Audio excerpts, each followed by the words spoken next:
landscape across the country. We're live on Facebook. Good morning, everyone. Good morning. All our friends, our peaceniks. Co-conspirators of peace. Yes. Looking for us on Facebook so I can get into the snacks. Yeah, there we are. You know what? That doesn't look bad on Facebook. On Zoom, I just think it looks so strange when there's uneven videos, but it doesn't look bad. Anyway, hi, Anna. Hello to people signing on. Yeah. We're going to say hello for a sec. While we're saying hello, we invite you to share your communion elements that you have. We always like to hear the fun and random decisions people make around communion when they have total autonomy. For me, I have a pretzel stick and some water. What do y'all have? Steve said, what do you get if you win the most random communion prize? And the answer is, in case you were wondering, treasures in heaven. Obviously. And bragging rights. Bragging rights, yep, that's it. So yeah, feel free to, it's a contest now, so feel free to like the communion elements. Chocolate Cheerio. What is that? It's a chocolate Cheerio. Oh, a chocolate cherry. Okay. I did not know about that, but I bet they have all sorts of flavors of Cheerios. Yes. Communion elements. Jonathan, you can just tell us in real. He's commenting. Oh yeah, that's true. So I've got a neat Manhattan, which is bourbon mixed with sweet vermouth and a vanilla wafer, because that's all I could find. Love it. Lyle, bring me a Manhattan. That's funny. What do y'all have? What else you got going here? Well, I have Nutella bread. Oh. And vanilla Coke. Oh my goodness. Okay. Steve, you got any communion today? I just got a plantain chip. I would have gotten something better, but if you had known that was a reward. Yeah, exactly. I didn't think it was worth going all the way back downstairs. Not that the reward wasn't worth it, but it's just hard for me to go back down the stairs again. So. Okay, well, thanks, y'all. Feel free to share in the comments. What happened to my comments? Oh, you know what I learned last week is that my phone doesn't show me all the comments. So I have to go onto my laptop in a minute and see what's really going down. Right. But, yeah. Really up to in there. Mm-hmm. Hello to Sierra and Naomi and Jordan Temple and Jordan have cheese puffs and coffee. The problem with cheese puffs is you cannot eat just one. That's why I can't have it for communion, or I'll be like on here eating the whole bag of cheese puffs while I'll watch. Okay, so I'm going to share some announcements. Of course, I want to welcome all our leaders today, and we have our guest, Jarell Wilson, woohoo, preaching, so excited, one of our faves, and also you'll learn more about Jarell in just a few moments when we do our deeper look, which I'm excited about. Go grab your communion elements if you have not. I want to invite you all to check out our toy drive this week. If you haven't heard, we have a brand new person joining us on staff. Naomi Young is our new Peace Kids coordinator, and she has already done some incredible work behind the scenes. And one of the things that y'all are going to hear about this week is our toy drive, so that we can kind of get the essentials that we need moving forward. So Naomi, if you're watching, I invite you to link the toy drive in the comments so people can find it. That would be so helpful. And we're really, really excited about that. This week we have book club. Our final summer book club for the Naked Now book by Richard Rohr that we've been reading. We are going to meet in person, but we're going to meet outside. For those of you meeting, we'll be at the Brass Tap outside. They have picnic tables in Round Rock where we can sort of, try to attempt to not to spread or catch certain pandemic viruses going around. So anyway, more in our emails and stuff. Be on the lookout for that. Drew, one of our favorite people in the universe, Drew Bowen, is being ordained on August 29th, I believe is the date. So mark your calendar. We will have more information about that in the weeks to come. Of course, we're having to watch the numbers in our community, but We will definitely be streaming at the Texas Hall, even if we don't end up meeting in person. But as of now, we're practicing everything that we can do to be safe. So just stay tuned for that. Join our email list so that you can keep up with all of this. We have a whole bunch of stuff coming out right now. Our email list is a bunch of graphics that you can like get an idea of what's ahead. So DM us if you want to join that, because we have a lot going on and I'm not going to name it. So there you go. Can somebody link to the guide in the comments for me? Maybe Fran, can you do that while we are about to chime here? On it. Okay. So I'm going to chime us in, and I need to kind of get situated to do it because I want to offer a space of prayer this morning as we center ourselves with the chime. I'm going to share the screen actually. Let me pull up what I need first. We've got a lot going on in the world. And so I want to invite us to consider some prayer prompts this morning as I chime. Okay, I know that sometimes prayer can feel like a measly offering in these times. My hope is that through our collective energy of this shared moment, that this can translate into real power when we inevitably step away from this space and move out into the world. And so as I chime today, you can read these prompts, you can offer the prayer in your own way, but we just want to bring light to certain things going on in our world right now.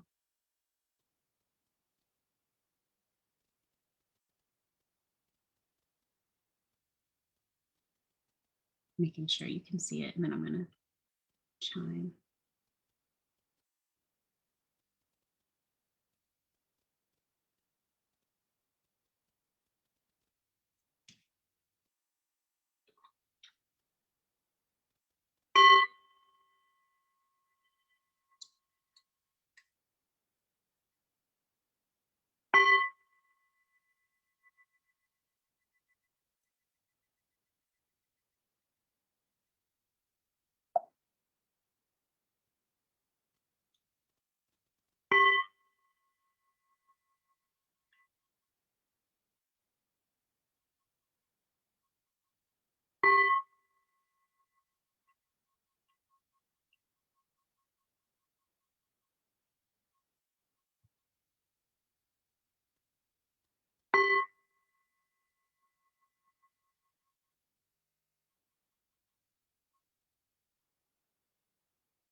And for all those unspoken prayers I know are still raging in our hearts, God, hear our prayer, grant us peace in the midst of this storm.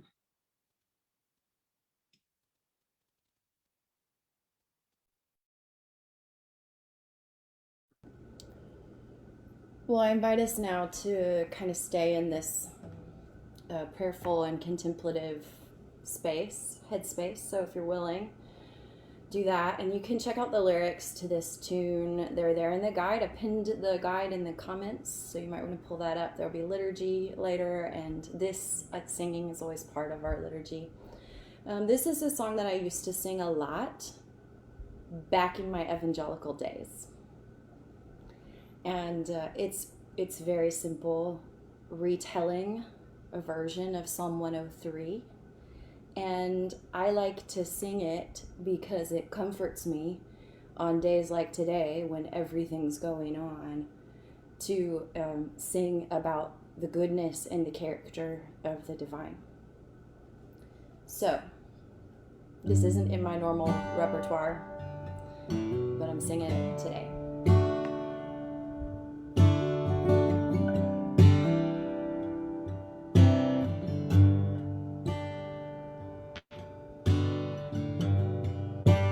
The Lord is gracious and compassionate, slow to anger and rich in love. The Lord is gracious and compassionate, slow to anger and rich in love.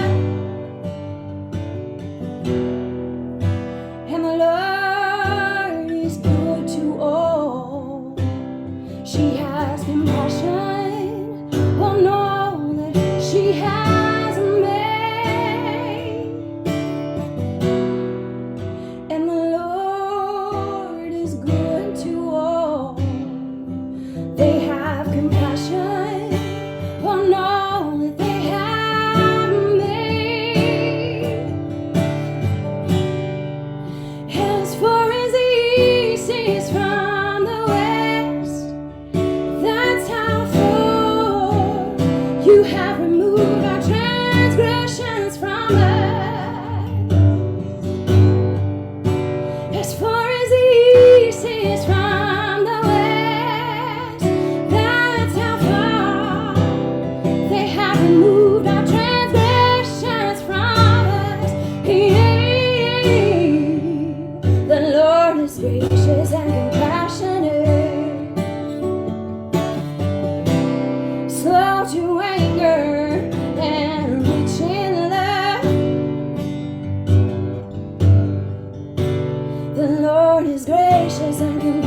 Lord is gracious and compassionate,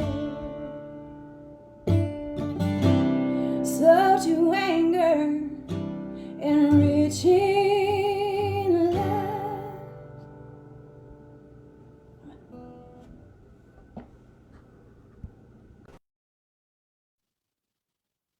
Thank you, Fran. That was just lovely. Thank you so much. We're going to have a moment for our kiddos. So if you are a kid at peace of any age, I invite you to jump in front of the screen right now. And if you have somebody commenting, you might say hello, like a parent or sibling who could say hello in the comments. I'd love to say hi to you if you're watching this morning. So please feel free to say hi in the comments. Let me see if anybody. Yeah, beautiful song, Fran. John and Arthur, hello to you. Good morning. I bet my daughter Cozy's watching, so I want to say hi to Cozy. And hi to Tobias. And hello to Eve and Echo. Thank you for watching. I have a little message for y'all today. It is about back to school, because whether or not you started school already last week, or maybe you're starting this week, or maybe you go to a preschool or something that hasn't started yet, whatever it is, back to school is here, which means that every single school kid and lots of adults too are experiencing the same thing at the same time. I'm talking about change. Back to school is a season of change for everyone. You might be in kindergarten. Maybe you have started school for the very first time, or maybe you're transitioning into middle school or even high school. Or you could just be changing grades altogether. Everyone's starting a new grade this year. But whatever it is, if it's a new school or the same school you're at last year, you are going to experience a lot of change. And change can be really good, but it can also be really hard. And change can bring up a lot of feelings. Have you thought about this? You might feel sad about this new school year. You might miss your old school or your old friends or teachers, or you might just miss the old schedule that you used to have. Like if you start in preschool or kindergarten, it can be hard to change into a new schedule. You might feel overwhelmed. There's a lot of new things to learn and remember, and that can be stressful. Or you might feel nervous or shy about new people and new places this year, because new people and new places make it hard to know what to expect. Not knowing what to expect, that might make you feel unsure. Yeah, you might feel afraid to reach out and start a new game or start a new conversation or make a new friend. And I just want to say all those things out loud because I want you to know, if you're feeling that way, you're not alone. You're not alone in those feelings right now. And that's a good thing, okay? It feels chaotic for a lot of people right now. Back to school actually reminds me of a snow globe. I have a snow globe right here. Can you see it? See all that snow whirling around in the snow globe? Yeah, all these feelings that you might be having, all this change and new things and new people, it can kind of make it hard to see the good stuff. Yeah, it can kind of feel a little bit chaotic like this. So I want to invite you today to think about that. And I want to ask you to give it some time and trust and remember that you're not alone in how you feel. And maybe just wait a little bit, wait a few days or even a few weeks, and those feelings of change will settle. And suddenly you'll be able to see what's in front of you a little bit better. You'll be able to see that there are teachers who care about you. There are classmates who understand how you're feeling and want to be your friend. and there's fun memories just waiting to be made. And I also want to remind you that you have tools to help you feel settled faster. We often talk about prayer as talking to God, which is great, but there are all kinds of ways to pray. So if you have a snow globe at home, some of you might have one. I want to invite you to go grab it sometime today, and you can use it as a way to pray whenever you're feeling overwhelmed. So what you'll do is, as you shake up the snow globe, you can think about all the big feelings you're experiencing. You can name them out loud. You can let them come up and out of your body that way. And then as the snow globe starts to settle, you can take some deep breaths and let this outer settling settle your insides too. And I just want you to know that God and your community and your family are always with you. We'll help you get settled, and we'll hold you and love you through our support, no matter what. Amen. Amen. So I invite you now to grab your communion elements. I have some chocolate Cheerios here and some tea. So grab those. This is our communion moment, and we invite you all into this space every week. So as a lot of you know, probably I am a liturgist, and for years now, every week, without fail, I have read and meditated on the lectionary scriptures for the week. And it is very astonishing to notice over time, over 4 or 5 years now, that the lectionary scriptures, texts, almost never fail to make some sort of connection to whatever moment we're in collectively and as a society. So one of the scriptures that's happening this week in our lectionary is from 1 Kings. And so King David has just passed away, and the mantle of rulership has passed to his son Solomon. Trouble is, Solomon's only 12 years old. He's only a kid. And in the text, Solomon speaks to God in a dream, and God asks Solomon, "What do you want?" And Solomon says to God, I'm only a little child, and I don't know how to go in or come out. I don't know how to go out. I don't know how to come in. I don't know what I'm doing. I'm only 12. I'm just a kid. Will you give me wisdom, God? And God says, actually, that's a pretty good request, and I'll grant it in the text. And when I read that this week, I resonate with that, like Solomon's request. I don't know how to go in or come out right now, God. I don't know what to do. We got the ICUs that are full of COVID patients right around the corner. And we've got a 7.2 magnitude earthquake in Haiti, and we've got the ICUs full. And we've also got the Taliban overtaking Afghanistan, and we've got the ICUs full. And we've got our kids starting school while the ICUs are full. And it's thing after thing after thing that feels like the weight of the world is on my shoulders. And I literally, like, what do? I don't know how to go out or come in, God. And so I'm asking for wisdom. Oh, God, give me wisdom. And it turns out God is pretty generous with that. So we also see in the text this week from Proverbs 9, where wisdom is like an aspect of God that's personified, the wisdom of God. And she's a lady. And she says, you that are simple, come on in, turn in here. To those without sense, she says, come, eat of my bread and drink of the wine that I've mixed. So wisdom's pretty generous and hospitable towards us in this personification in the text. And then you scroll down in the lectionary and you get to the gospel, and it's John 6. And Jesus is saying, y'all, for the third week in a row in the lectionary, Jesus is saying the same dang thing.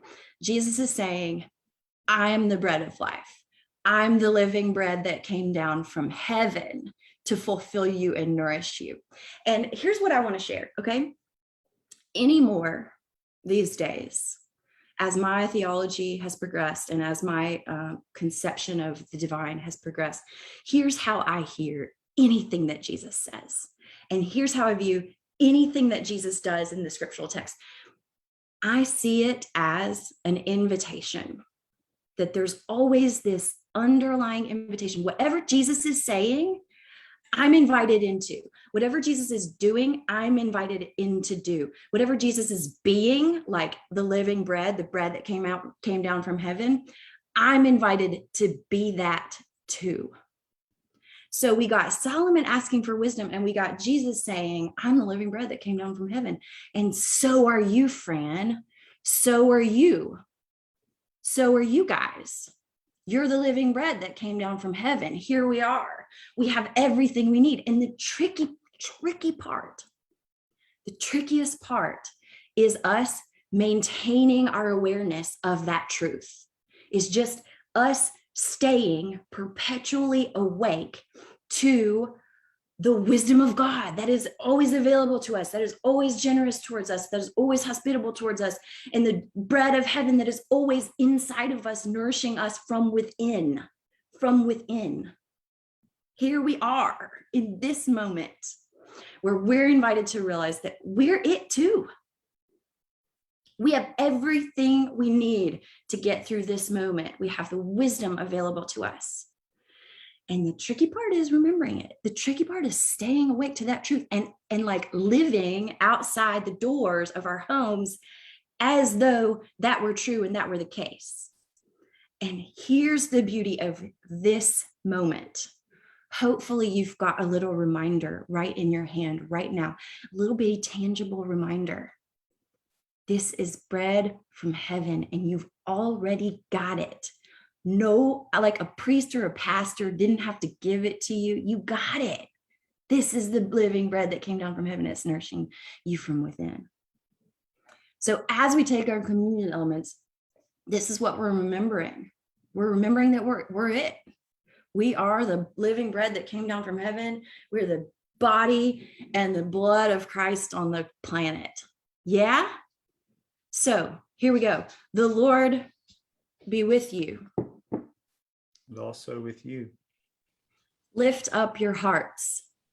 We lift We them up. lift them to the Lord. Let us give thanks to the Lord our God. It is right to give to our give our thanks thanks and praise.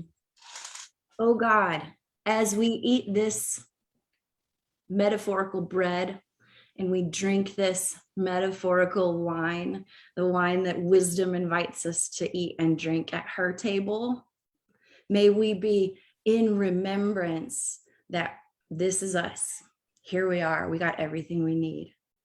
Please eat and drink.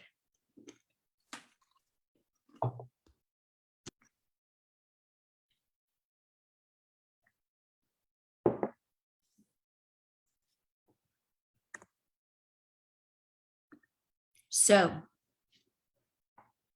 great is the mystery of faith that Christ is died and Christ is Christ is risen. and Christ Christ will come again. is coming again, even now in us, in our bellies and guts, nourishing for us from within.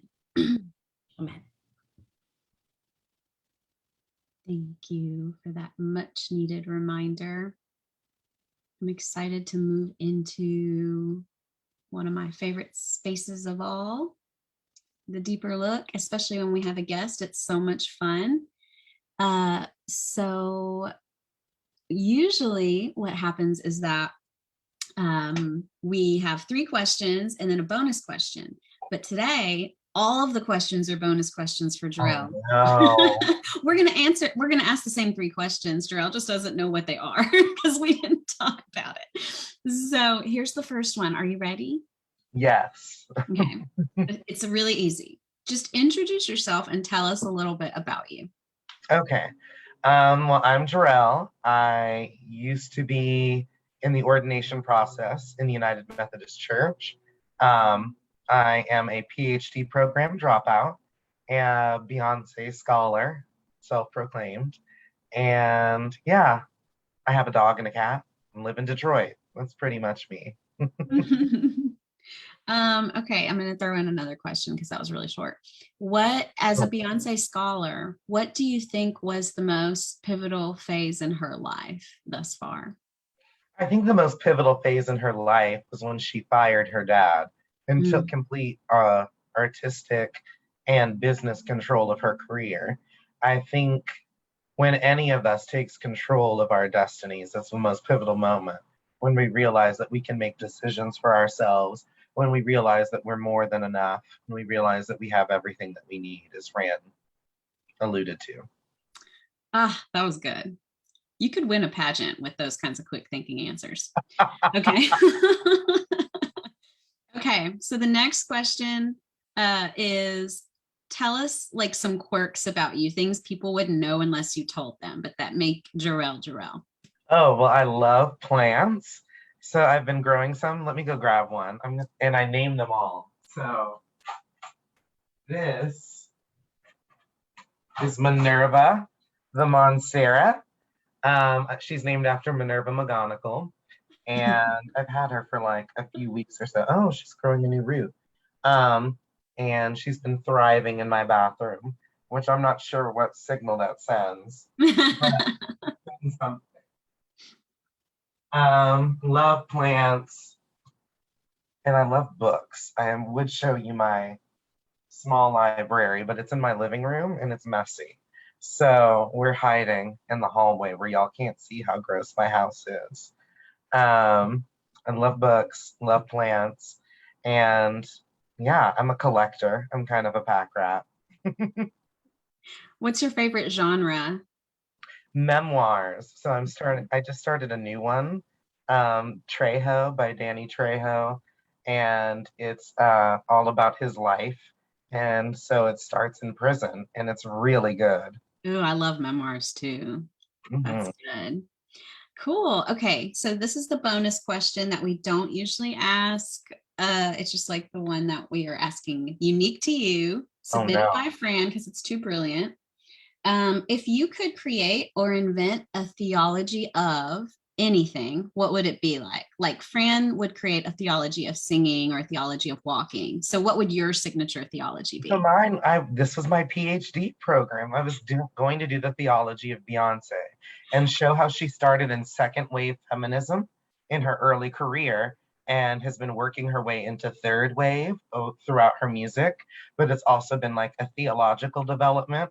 My argument is that she moves from a feminist theology to a womanist theology, particularly in Lemonade. Um, I have all the sources. Maybe I'll finish writing it one day. That would be awesome. I bet she would love to read that too. I'm sure she would and be like, I didn't mean any of that. So, how is the theology of Beyonce relevant to us, the people? So I think it's particularly relevant when it comes to the expression of gender. Not only for Black young girls, but for women writ large. Beyonce's theology is really pro woman as much as you can possibly Mhm. express that.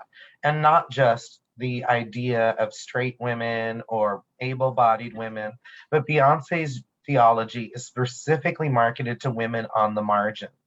It's why you can see in Lemonade that she includes queer women, particularly in the song All Night. You can see her inclusion of women with disabilities, women with albinism, women that have suffered from breast cancer. She deliberately goes out into the margins and draws people in the same way that womanist theology does, just for Black women. But Beyonce's goes a step further.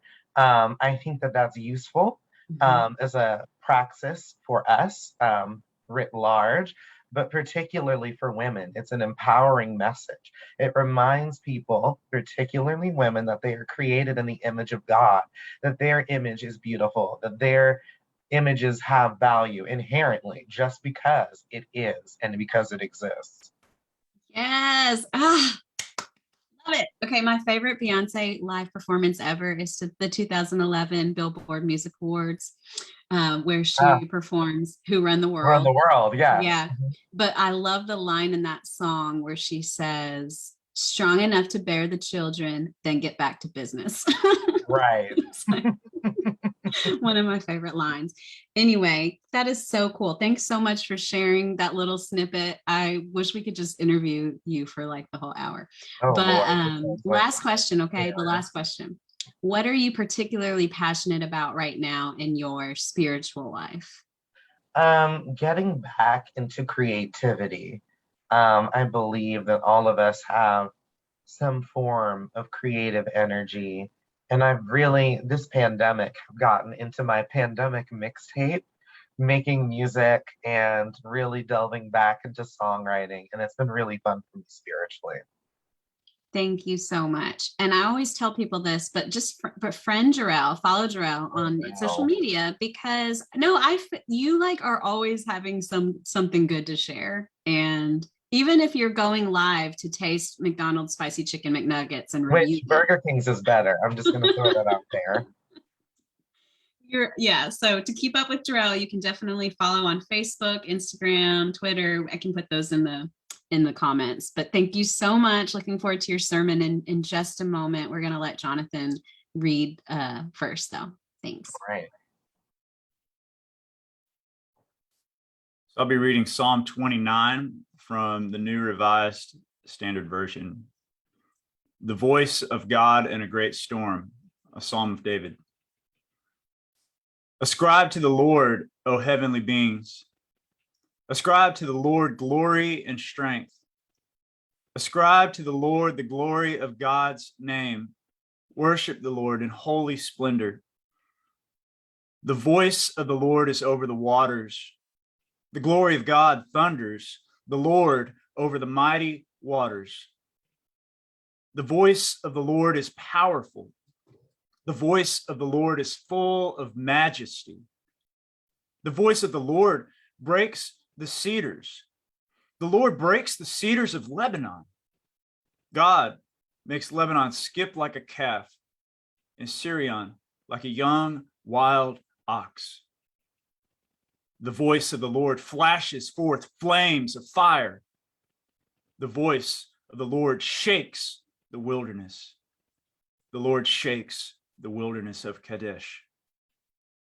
The voice of the Lord causes the oaks to whirl and strips the forest bare.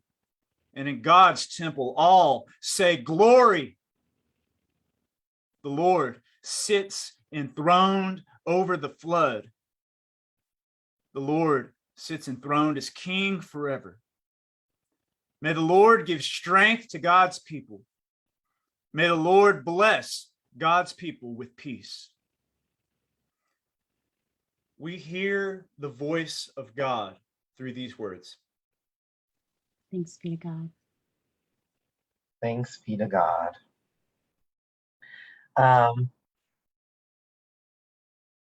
Let us continue as we read scripture. A reading from the book of Mark, in chapter 4, verses 35 through 41, or through 41. And on that day, when evening had come, he, being Jesus, said to them, "Let us go across to the other side." And leaving the crowd behind, they took him with them in the boat, just as he was. Other boats were with him, and a great windstorm arose, and waves beat into the boat, so that the boat was already being swamped. But he was in the stern, asleep on the cushion. And they woke him and said, "Teacher, do you not care that we are perishing?" And he woke up and rebuked the wind and said to the sea, "Peace, be still." And the wind ceased, and there was a dead calm. And he said to them, "Why are you afraid? Have you still no faith?" And they were filled with great awe.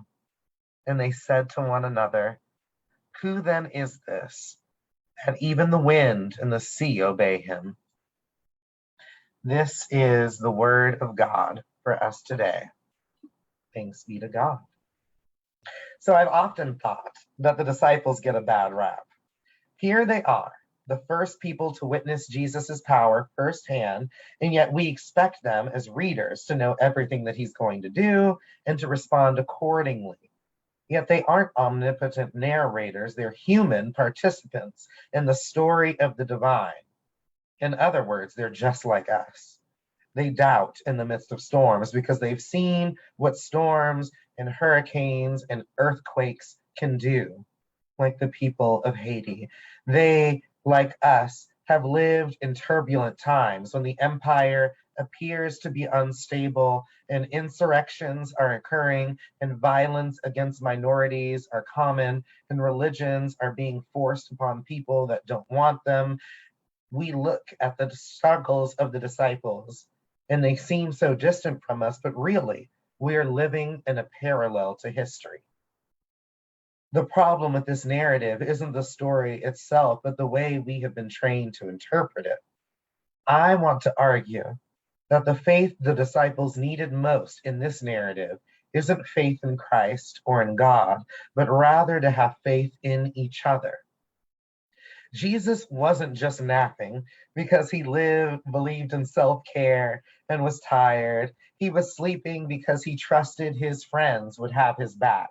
You see, the lesson wasn't lost on the disciples. If we look to the early days of the church, we see them sharing everything in common, meeting financial and physical needs of one another. We see them selling property to have the cash necessary to feed each other.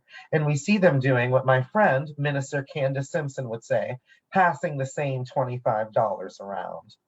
According to Simpson's running joke, we queer people are all surviving by passing the same $25 around to each other. If someone needs hormone treatment, well, here's 25 bucks. I don't have the full amount. If somebody is having trouble paying rent, we give them $25. If someone is struggling to pay their bills or they're about to move or they just lost their job, we all tap into our wallets. We all give our spare $25. And eventually we know that that $25 will come back to us, that one day we'll be in need and our community will be there for us, that they will be our social safety net because the government is not interested in taking care of us. In the same way, as the disciples, we turn to each other to meet our needs because we know that we are all each other have. We are the gift that Jesus left. The institutions of religion were out to get the disciples because they were queering this narrative. They introduced something that didn't quite fit the black and white thinking of their day. It existed outside of the norm. It included too many people. It wasn't just for Jews. It was for Greeks and Ethiopian eunuchs and for people all across the globe. The message of inclusion was rejected by the religious leaders of the day, just like the Pope, the religious leader of our day, rejects the gospel of inclusion by excluding queer couples from the blessings of his church and by excluding women from full inclusion of its life. Just notice, I said the blessing of his church, not the Church of Jesus. Just like the United Methodist Church, my own denomination, continues to exclude queer people as it has for the last 40 years. Just like across the globe, Christians band together to oppress queer people. Just like across the globe, the church has contributed to violent sexism and racism. We, as people of faith that exist on the margins of this institution, have a specific call to address these evils. We are called to hold up the mirror to the church and society writ large to show what ails it. Like the disciples, we are called to have the back of Jesus. We are in the storm, but we're also called to lean on each other in the midst of being shaken. Christ isn't napping, but we wait on Christ's return as we are called to steer the ship and weather the storms of life as a community, to keep passing that $25 around, to make sure that no one is lost to depression and to self-harm, to make sure that no one feels left alone, to work together to build a community of faith where all can grow and where all can seek God's face. Where everyone is welcomed, where everyone is affirmed and redeemed by the overwhelming love and mercy of God revealed through Jesus Christ. Our hope is not found far away in some heavenly clouds, but our hope is right here in the midst of the shit storms of life, in the midst of the Taliban taking over Afghanistan once more, in the midst of Haiti being shaken once again, right here in the midst of Greg Abbott, going crazy and unleashing hell on our children. Right here in the midst of all of this drama, we are called to lean on each other, to trust that God has given us everything that we need, that God has given us not a spirit of fear, but of power and a sound mind. We are called to turn mourning into dancing, to turn ashes into beauty, to melt hearts of stone and to seek out the lonely, the lost, the excluded, and the queer. And yet we're left with this question: Teacher, don't you care that we are perishing? And I'll admit that I ask this question of God quite frequently. From Tamir Rice to Breonna Taylor to Sandra Bland to George Floyd to the hundreds of murdered Black trans women to women in general that go missing every few days to the people that we continue to lose to gun violence every single year. And I think about it especially as we send children back to schools. I ask, God, do you not care that we are perishing? God, have you forsaken us? Don't you hear the cries of kids across this world? Don't you hear the cries of children in American schools? Don't you hear the cries of racial minorities in this nation? And it's especially frustrating because most of the harm we see done is done by people that claim the name of Jesus. Why don't we see the Holy Spirit working to convict these folks of their racism and their sexism and their ableism and their homophobia and the like? These days, I find myself desiring the God of the Hebrew text with wrath and fury. I want some fire and brimstone like the good old days. But that's not the God who loved me. That's not the God who grew me into who I am today and who keeps loving me into being a better person. I find myself lacking in the hope that God can make good things come out of the ingredients we have around us right now. Yet I do have a promise, and this promise that God will not quit reaching out to even the most hopeless of causes, that God won't stop loving and embracing and, dare I say, attempting to make all of us better, to offer all of us life abundant. Even in the early church, which started in the 4th chapter of Acts, sharing everything in common, still neglected to take care of ethnic minorities by chapter 6. It had its struggles. Building abundant life in community is hard work. Building an equitable world is hard. Being in the church is hard work. But it's good work.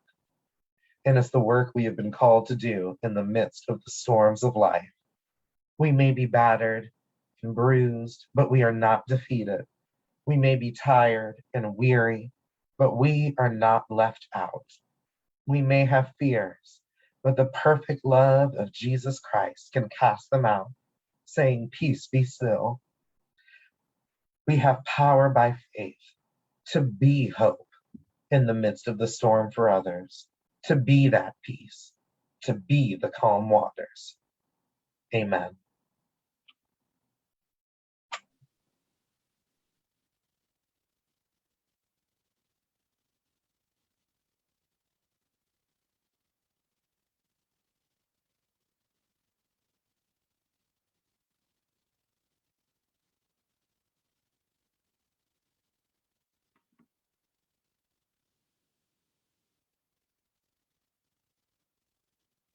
Thank you, Jarell.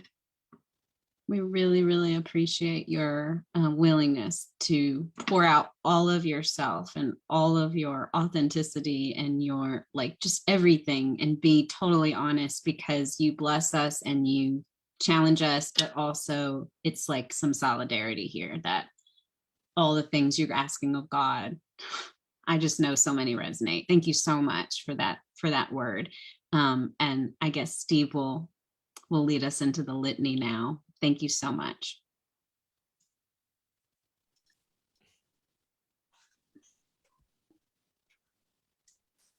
Okay, litany for going out and coming in. Please follow along in the bold. God, in this time of pandemic, political extremes, and global unrest, we are overwhelmed. In these challenging and confusing days, we admit our need of wisdom and understanding. We confess that in the midst of all the chaos of this moment, we are at a loss for how best to love one another, for how best to protect our families, for how best to foster positive change, for how best to find and hold on to truth.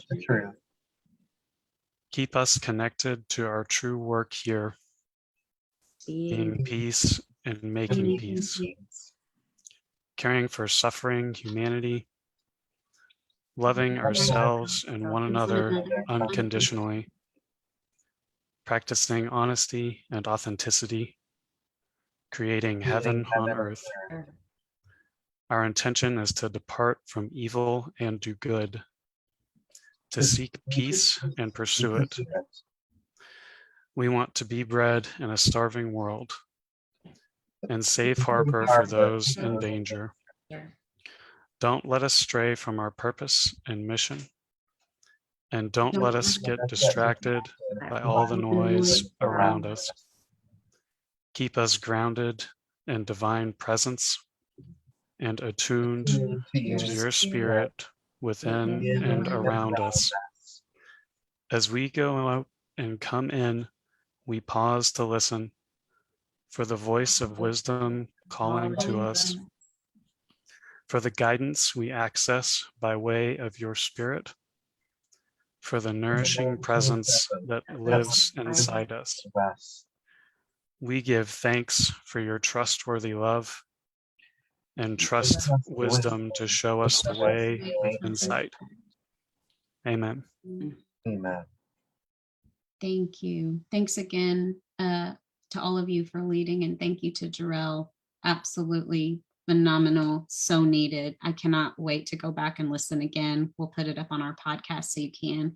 I also wanted to let everybody know that at about 11 o'clock, a post will shoot out onto our social media inviting you to reflect and process the sermon from today.